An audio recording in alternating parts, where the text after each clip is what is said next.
All right, welcome back. It's been a hot minute. Many people have been asking what's going on with the yurt, and that's the only problem with the DIY is the why.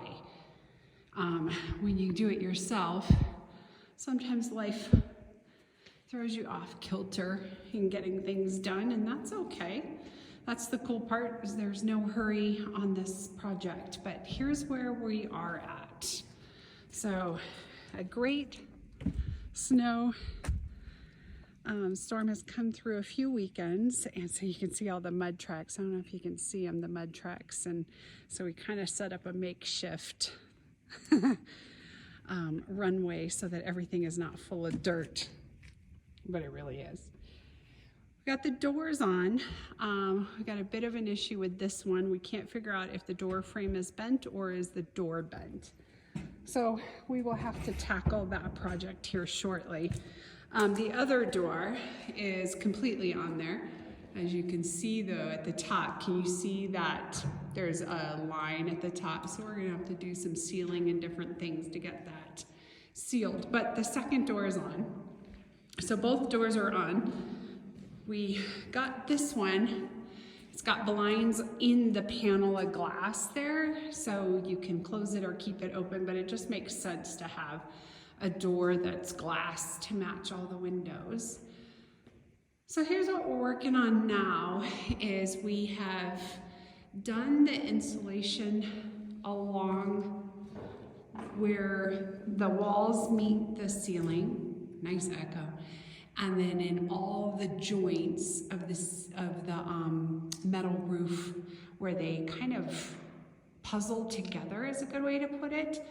And we've got all the insulation done. We will put the other type of insulation, the pink stuff, in there if I'm not mistaken, just to give more warmth and more cool during the different months. But this foam insulation is a good thing to kind of fill those cracks and crevices that the other type of insulation does not fill.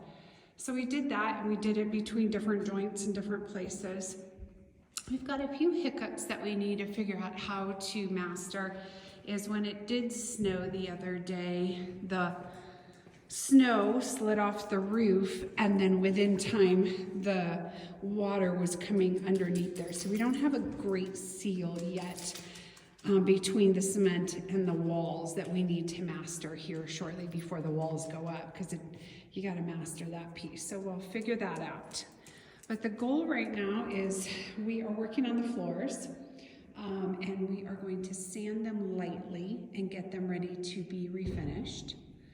And then once the floors are done, then we'll bring in, and it will go right in front of this wall here, is the wood burning stove. So the wood burning stove will sit on the cement right here, and then it will vent out this wall here, and that's why that wall is a solid wall.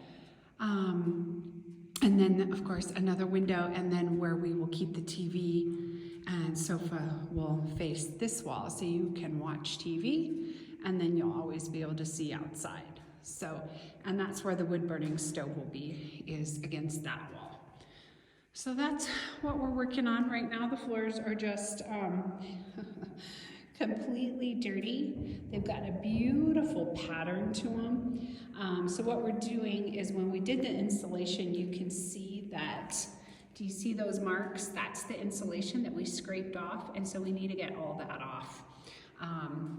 This is an I told you so moment for my husband. I told him we should cover it and then just clean up by doing that, and he was like, no, it should be super easy. That ended up being a bugaboo. We ended up having to scrape the entire floor to get these little blobs that had fallen on the ground off. So that was a doozy. Here's an example of just a piece of it. It was all scraped off. So kind of a pain in the behind. I told him we should do it differently, but oh, there's a good example of what we were scraping off the floor. So we did that. That is today's project, is to start working on the floor. Because once the floor is done, then the wood burning stove, and then the walls, and then plumbing, electricity, drywall, like everything kind of stems off of the floors being completed. So that is what we are doing.